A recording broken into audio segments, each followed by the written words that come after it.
देखिए यहाँ पर आप सदिशों का योग पढ़ने चल रहे हैं। सदिशों का योग, जो सदिशों का योग है ये त्रिभुज पर आधारित है, एक त्रिभुज के नियम पर आधारित है। इसी को बोलते हैं त्रिभुज नियम। क्या बोलते हैं जी? त्रिभुज नियम। त्रिभुज नियम का मतलब होता है, आप जानते हैं कि त्रिभुज में कितने साइड्स होते हैं? 3 साइड होते हैं। अगर 2 वेक्टरों को आपको जोड़ना हो तो उनमें 2 भुजाओं से निरूपित कर दिया जाता है, ठीक है ना। यहाँ पे थोड़ा समझिए। मान लीजिए पहला वेक्टर आपका ए है, ये जो वेक्टर आपने बनाया है ये क्या है जी? ए है। और दूसरा वेक्टर आपका कितना है? बी है। देखिए ध्यान से, ये कौन सा वेक्टर है आपका? बी है। इनको क्या करना है? आपको जोड़ना है। तो जोड़ने का अर्थ ये होता है कि पहले वेक्टर का पिछला सिरा दूसरे वेक्टर के पहले वेक्टर का पिछला सिरा दूसरे वेक्टर के पहले सिरे यानी मुंह से जुड़ेगा आपका, कुल मिला के, समझ रहे हैं ना, इसके सिर से जुड़ेगा। तो यहाँ पर जब आप इसको ऐसे लिखेंगे, यहाँ पर ले जाएंगे, यही आपका क्या कहलाएगा? योगफल। यानी जो वेक्टर आर होगा, देखिए ध्यान से, वेक्टर क्या होगा भाई साहब? आर होगा। इसका मान vector A plus vector B के क्या होगा? बराबर होगा, ठीक है ना। यहाँ पर तीर की दिशा समझिएगा। तीर की दिशा किधर से किधर है? वेक्टर ए के शीर्ष मतलब पुच्छ से वेक्टर बी के शीर्ष तक, यहीं पे रोटेट कर दीजिए। देखिए ध्यान से, त्रिभुजों में आप ऐसे भी जोड़ते हैं। ये मान लीजिए आपका वेक्टर ए है, ठीक। ये वेक्टर क्या है आपका? बी है। और ये वेक्टर कितना हो गया आपका? सी हो गया। तो यहाँ पर देख रहे हैं तीर के जो दिशाएं हैं एक ही दिशा में गमन कर रहे हैं, ठीक है ना। तो यहाँ पर जो योगफल का नियम निकलता है ये होता है vector A plus vector B plus vector C. इन तीनों का योगफल किसके बराबर होता है जी? 0 के बराबर होता है। इसको भी विशेष तौर पर आप याद रखेंगे, ठीक है ना। यहाँ पर देखिए वेक्टर ए की दिशा और वेक्टर बी की दिशा, ठीक है ना, और साथ साथ वेक्टर सी की दिशा, तीनों की समान है, समझ रहे हैं ना। तो इनका योगफल कितने के बराबर होगा? 0 के बराबर होगा। इसी में देखो, अगर जैसे ये लिखना है यहाँ पर, तो ये वेक्टर आर दिया है ना, अगर इसको टर्न करेंगे इस साइड में तो यहाँ पे क्या निकलेगा? देखिए यहीं पर इस मतलब इस चित्र से अगर आप ये करेंगे तो वेक्टर ए प्लस कितना हो जाएगा? Vector B. इसका जब चिन्ह आप चेंज करेंगे, चिन्ह मतलब इसकी दिशा चेंज करेंगे, तो चिन्ह क्या होता है? परिवर्तित होता है। कल मैंने बताया था ऋणात्मक सदिश के बारे में, नेगेटिव। तो यहाँ पर माइनस कितना हो जाएगा? वेक्टर आर, ये बराबर कितना हो जाएगा? 0। समझ रहे हैं ना। तो यहाँ से ही निकलता है कि vector A plus vector B बराबर कितना निकलेगा जी? वेक्टर आर कहिए और चाहे वेक्टर सी यहाँ पर पुट कर सकते हैं आप। तो समझ में आया ना 2 वेक्टरों को कैसे जोड़ा जाता है। जोड़ने के लिए हमेशा याद रखेंगे, पहले वाले का क्या होना चाहिए? पुच्छ, और दूसरे वाले का क्या होना चाहिए? शीर्ष। जब इनको आप मिलाएंगे, ठीक है ना, इसको क्या बोला जाएगा? योगफल कहा जाएगा। अंतर भी आपका होता है, अभी मैं समझा। माइनस क्या लिखेंगे? Vector V. तो यहाँ पर चित्र इसका जो है इस तरीके से बनेगा। देखिए यहाँ पर जब आप घटाना इसका निकालेंगे तो मान लीजिए वेक्टर ए आपका दिया, ठीक है ना, और वेक्टर क्या है भाई साहब? बी ये दिया है, ठीक। तो जब इसको आप घटाएंगे vector A minus vector B तो कैसा निकलेगा? यहाँ पर ध्यान दीजिए, ये इसका ये वाला सिरा नीचे की तरफ जाएगा, ठीक है ना, दिशा इसकी चेंज हो जाएगी, ओके।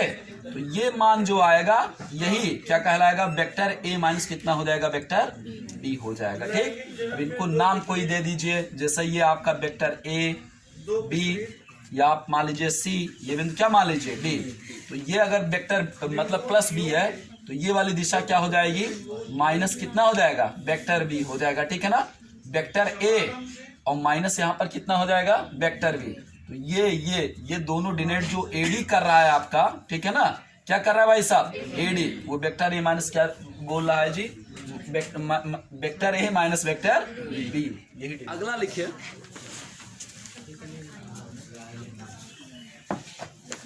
देखिए यहाँ पे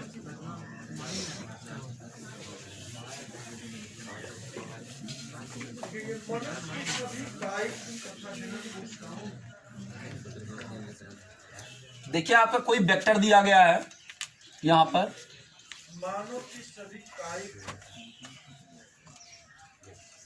तथा जनन कोश, ये मान लीजिए ओ है, ये आपका क्या है? ए है। ये क्या है भाई साहब? बी है। ओ ए को लिख दीजिए वेक्टर ए, ओ बी को क्या लिख दीजिए? Vector B. समझ में आया ना।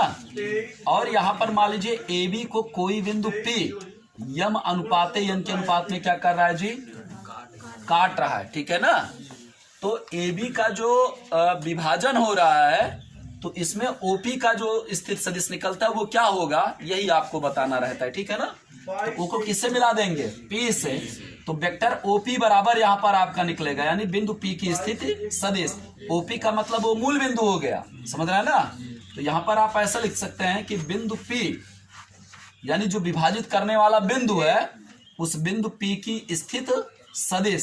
स्थित सदिश कैसे निकालेंगे आप देखिए, M से आप वेक्टर B में मल्टीप्लाई करेंगे, ठीक है ना। ये वाला जो अनुपात है किससे गुणा करेंगे जी, वेक्टर B से। तो M गुणे कितना हो जाएगा, वेक्टर B प्लस N से किस में गुणा करेंगे, वेक्टर A में। तो N गुणे कितना हो जाएगा, वेक्टर A अपान दोनों अनुपातों को आप जोड़ देंगे, M प्लस कितना लिख देंगे, N। यही होता है अंतः विभाजन, नोट कर लीजिए ये, इसको ज्यादा कुछ नहीं बताना है आपको। M अनुपात N के अनुपात में डिवाइड कर रहा है P बिंदु, ऐसा लिखेंगे बिंदु P AB को M अनुपात N के अनुपात में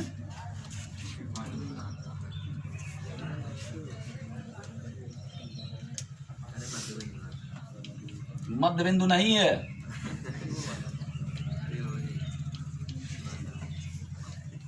मध्य बिंदु में ये होगा, दोनों को जोड़ के आधा करेंगे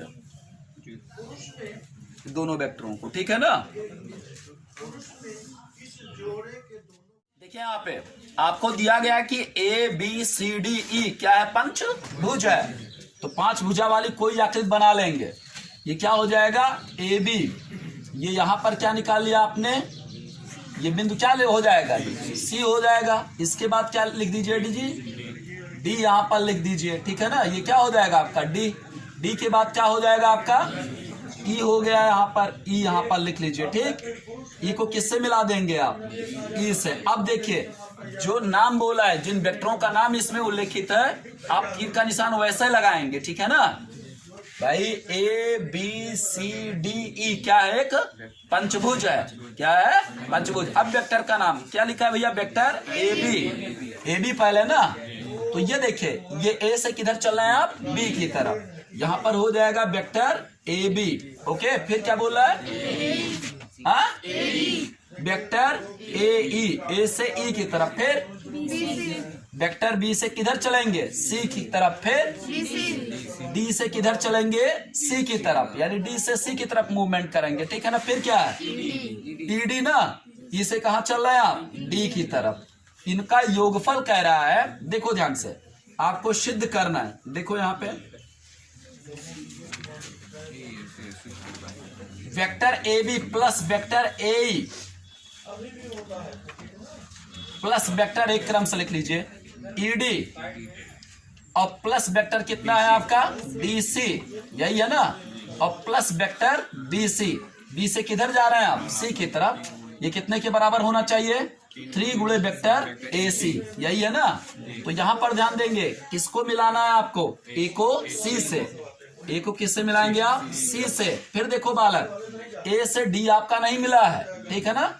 आप यहाँ पर योगफल आपको निकालना। देखिए बीच में क्या लिखा है आपका, योग का चिन्ह लगाया ना, प्लस का चिन्ह लगाया है। अगर आपका प्लस का चिन्ह लगाया यानी वेक्टरों को क्या करना है, जोड़ना है। तो अभी भी नियम मैंने क्या बताया है, क्या बताया जी, हाँ, त्रिभुज का क्या लगाएंगे, नियम लगाएंगे। तो जब त्रिभुज रहेगा तभी आप वेक्टरों को जोड़ पाएंगे, ठीक है ना।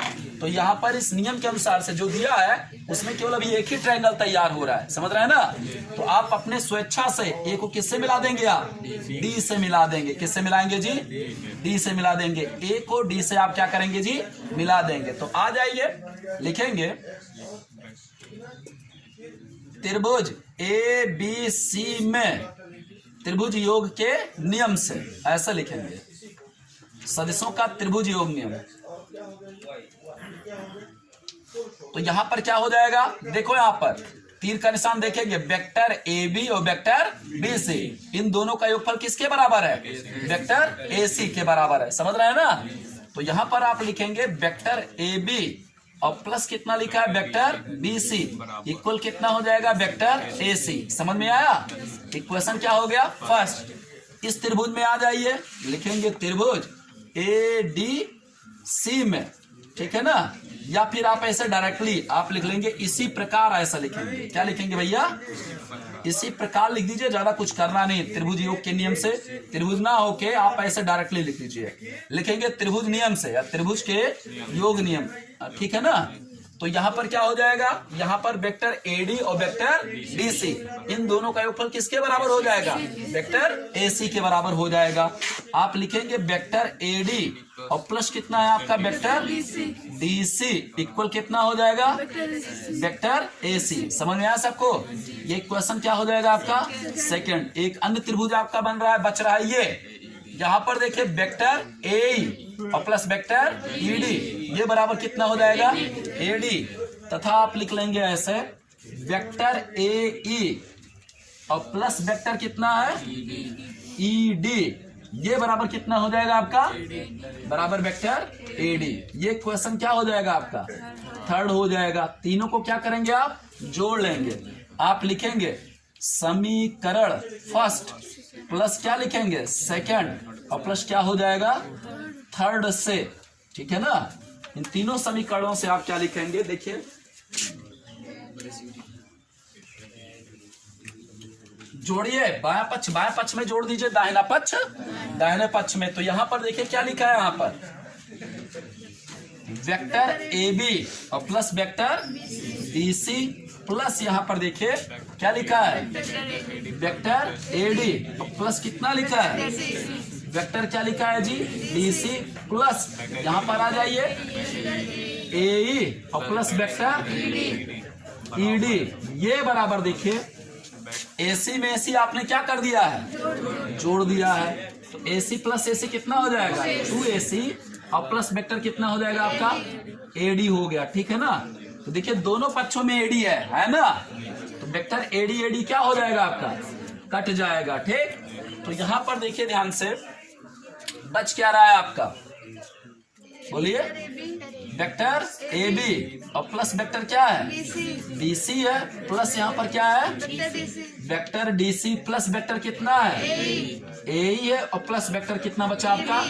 ईडी। ये बराबर कितना आ गया भाई साहब? 2 गुणे वेक्टर एसी आ गया। ओके, अब ध्यान से समझिए, यहां पर देखिए 3AC लाना है। कितना लाना है आपको? 3AC। यहां पर देखिए वेक्टर ए बी है, वेक्टर क्या है जी आपका? बीसी। ये देखिए दोनों वहां पर आ गया ना, vector A B vector BC. Vector A भी आ गया। ईडी देखिए वेक्टर क्या है? ईडी भी है, और वेक्टर क्या है आपका? डीसी भी आ गया ना। हा? उसमें कुछ और होगा भाई, उसमें देखिए आप क्वेश्चन में एसी लिखा है भाई, यहाँ पर गलत। वेक्टर एसी है ना, तो यहाँ पर आप प्लस क्या लिखेंगे? वेक्टर एसी यहाँ पर लिखेंगे आप। दोनों पक्षों में वेक्टर एसी क्या करेंगे? जोड़ देंगे। लिखेंगे दोनों पक्षों में वेक्टर एसी जोड़ने पर, अरे भाई एसी का भी योगफल दिया है ना, तो आप लिखेंगे वेक्टर ए बी प्लस कितना हो जाएगा? वेक्टर बीसी प्लस वेक्टर कितना हो जाएगा? डीसी प्लस वेक्टर कितना हो जाएगा? ए और प्लस वेक्टर ईडी। ईडी में क्या जोड़ रहे हैं? मतलब इसमें एसी, तो प्लस कितना हो जाएगा? Vector AC. तो 2AC में AC जोड़ दीजिए, कितना हो जाएगा? 3 गुणे वेक्टर कितना हो जाएगा? AC। सवाल क्या हो जाएगा? प्रूव्ड हो जाएगा। तो यही सब ध्यान देना चाहिए। सवाल जो आप लोगों ने बोला था उसमें वेक्टर AC नहीं लिखा था, ठीक है ना। तो आप वेक्टर AC जब दोनों पक्षों में जोड़ेंगे तब जाके 2AC किस में चेंज होगा? 3AC में। लगा लीजिए कोई सवाल। ABCD एक चतुर्भुज दिया गया है, ठीक है ना। यहाँ पर देखिए आप एक चतुर्भुज बना लेंगे, चाहे जैसे बना लेंगे आप लोग ऐसे। ये हो जाएगा ए बी सी और कितना हो जाएगा? D. A B C D क्या दिया गया? एक चतुर्भुज। अब कैसे बनाएंगे ये जरूरी नहीं, आप आयत बनाइए, घन बनाइए, मतलब वर्ग बनाइए, ऐसा कुछ नहीं है इसमें। तो आपको प्रूव करना है। देखिए यहाँ पर वेक्टर बी है,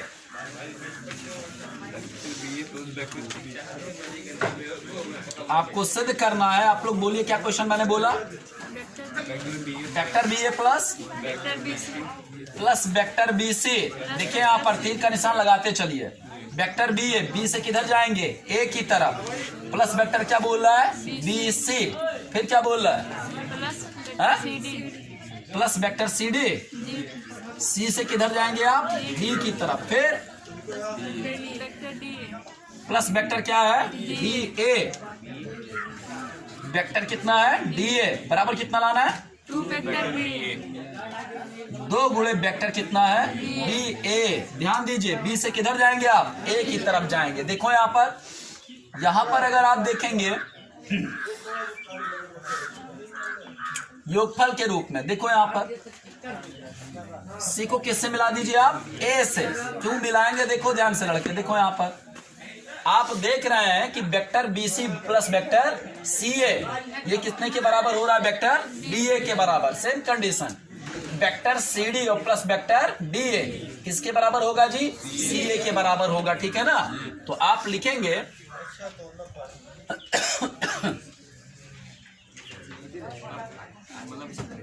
बराबर हो तो एसी के लिख लेना।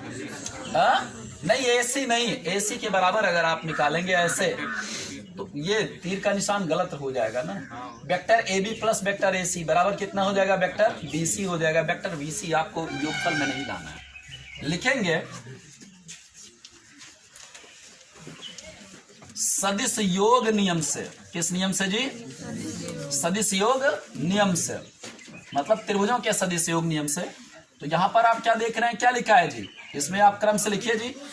वेक्टर क्या है जी, बी सी और प्लस वेक्टर कितना हो जाएगा, सी ए, यही तो होगा। प्लस वेक्टर कितना हो जाएगा, सी ए, ये बराबर कितना हो जाएगा, वेक्टर बी ए, ठीक है ना। तीर का निशान ध्यान देंगे। इक्वेशन क्या मान लीजिए, फर्स्ट। सेम कंडीशन आप जब देखेंगे तो वेक्टर कितना है, सी डी और प्लस कितना हो जाएगा, vector D A plus vector D ए, ये बराबर कितना हो जाएगा, वेक्टर सी ए हो जाएगा, ठीक है ना। बराबर वेक्टर कितना हो जाएगा, सी ए हो जाएगा। इक्वेशन क्या हो जाएगा, सेकंड। सेकंड से सी ए का मान फर्स्ट में रख दो। लिखेंगे समीकरण सेकंड से वेक्टर सी ए का मान किसमें रखने पर, समीकरण फर्स्ट में रखने पर पुट कर दो आप। तो यहां पर देखिए वेक्टर बीसी लिखा है ना, आप लिखेंगे वेक्टर बीसी प्लस यहां पर कितना हो जाएगा, सी ए। सी ए के स्थान पे क्या पुट करेंगे आप, सी डी और प्लस कितना है यहाँ पर, डी ए, यही तो हो जाएगा। ये बराबर कितना हो जाएगा, यहाँ पर देखिए वेक्टर किसके है जी, डी ए के बराबर है, ठीक है ना। यहाँ पर देखिए दोनों पक्षों में देखिए, बी ए इस पक्ष में भी है, बी ए इस पक्ष में भी, तो दोनों पक्षों में आप क्या करेंगे, वेक्टर बी ए क्या करेंगे, जोड़ेंगे। लिखेंगे दोनों पक्षों में वेक्टर बी ए जोड़ने पर, जैसे वेक्टर बी आप ऐड करेंगे तो हो जाएगा वेक्टर बी ए प्लस कितना हो जाएगा, vector B C plus vector कितना हो जाएगा, सी डी प्लस वेक्टर कितना हो जाएगा, डी ए, ये बराबर 2 इसमें, मतलब बी ए प्लस बी ए हो जाएगा, कितना हो जाएगा, 2 गुणे वेक्टर बी ए हो जाएगा। सो प्रूव्ड हो गया, नोट कर लीजिए।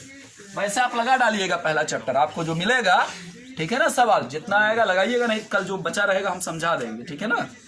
हाँ 2-3 सवाल बहुत अधिकतम बताएंगे, बस कुछ है नहीं इसमें।